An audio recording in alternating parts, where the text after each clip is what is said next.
পরকীয়ার প্রতিবাদ করায় স্ত্রীকে বেধড়ক মারধর। মেয়ের পরিবার বাঁচাতে আসলে ঘরে আটকে রেখে মার, ইঁট মেরে মাথা ফাটিয়ে দেওয়া হলো মেয়ের মায়ের। এই নৃশংস ঘটনার জেরে তীব্র চাঞ্চল্য ছড়াল নবদ্বীপের প্রাচীন মায়াপুর ও চর মাঝদিয়া রথতলা এলাকায়। স্থানীয় সূত্রে খবর, নবদ্বীপের প্রাচীন মায়াপুরের বাসিন্দা রেখা সিংয়ের সাথে ভালোবেসে বিয়ে হয়েছিল চর মাঝদিয়া রথতলা অঞ্চলের শিবম সরকারের। রেখার অভিযোগ, তার স্বামীর সাথে অন্য এক মহিলার বিবাহ বহির্ভূত সম্পর্ক রয়েছে। গতকাল সেই অন্য মহিলার সাথে স্বামী শিবমকে হাতে নাতে ধরে কথা বলতে গেলে রেখাকে নির্মমভাবে মারধর করা হয়। খবর পেয়ে রেখার মা ও পরিবারের অন্য সদস্যরা মেয়ের শ্বশুরবাড়িতে ছুটে আসলে পরিস্থিতি আরও ভয়াবহ রূপ নেয়। অভিযোগ, শিবম সরকারের কাকা শ্বশুর ও কাকা শাশুড়ি পাড়া প্রতিবেশীদের নিয়ে রেখার মা ও পরিবারকে একটি ঘরে আটকে রেখে বেধড়ক মারধর করে এবং ইঁট মেরে রেখার মায়ের মাথা ফাটিয়ে দেওয়া হয়। ঘটনার খবর পেয়ে নবদ্বীপ থানার পুলিশ দ্রুত গিয়ে ঘরবন্দি অবস্থায় থাকা রেখার পরিবারকে উদ্ধার করে। আজ রবিবার দুপুরে আক্রান্ত রেখা সিং ও তার জখম মা নবদ্বীপ হাসপাতালে চিকিৎসা করানোর পর স্বামী শিবম সরকার সহ মোট 7 জনের বিরুদ্ধে নবদ্বীপ থানায় লিখিত অভিযোগ দায়ের করেছেন। এই পুরো ঘটনা এবং তার উপর হওয়া অমানসিক অত্যাচার নিয়ে ঠিক কী অভিযোগ করছেন স্বয়ং রেখা সিং, শুনুন তাঁর মুখ থেকেই। এসছি বাড়িতে এসে আমি একটা খবর পেয়েছি, ও বলে এরকম বাড়িতে নিয়ে এসছে মেয়ে। আমি বাড়িতে এসে দেখছি ও একটা অন্য মেয়ের সাথে রয়েছে বাড়িতে। আমি এর আগেও এগুলো জানতাম, আমি ওকে বলেছিলাম তখন এসব বন্ধ করার জন্য।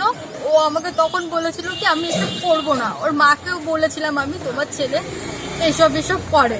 হ্যাঁ, আমি বলেছিলাম, তারপরেও বলেছি এসব করবে না, বন্ধ করে দেবো। আমার কাছে প্রমাণও আছে, ফটো আছে, মেয়ের সাথে ঘুরতে গেছে ফটো আছে, SMS এ কথা বলেছে, SMS রয়েছে, কলে কথা বলেছে, সব প্রমাণ আছে আমার কাছে। আমি ওর মাকে দেখিয়েছি, ওকে দেখিয়েছি। এগুলো কেন হবে? কেন আমি যখন ঘরে আছি তাহলে কেন করবো? তারপরে আমাকে মারধর করেছে প্রচণ্ড। আমি কোনো রকমভাবে একটা ঘরে গিয়ে আমার মাকে ফোন করেছি। মাকে ফোন করার পর মাকে ডেকেছি, মা এসছে, বাবা এসছে, মাসি আর মেশো এসছে, 4 জনে মিলে এসছে। ওদেরকেও মারধর করা হয়েছে। ওইখানে মারধর করার পর গেটমেট আটকে দিয়েছে, দাও শাবল সব নিয়ে এসে মারধর করেছে আমাদেরকে। আমার মায়ের মাথা ফাটিয়ে দিয়েছে। কালকে কখন?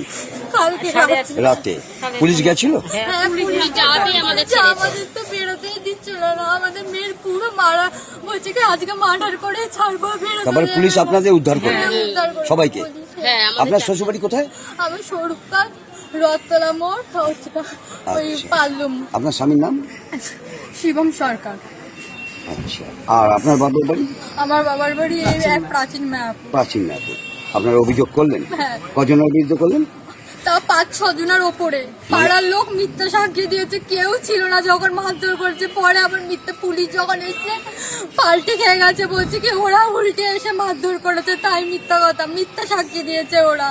আচ্ছা, দিনের পর দিন আমার সাথে এরকম অত্যাচার করেছে, দিনের পর দিন। আমি তা মুখ বুঝেছিলাম। আমি সুসাইডটা করতে গেছি ওর জন্য। আপনার নাম? আমার নাম তিতলি। মেরে করে দিয়েছে। হসপিটালে ভর্তি হতে হয়েছে।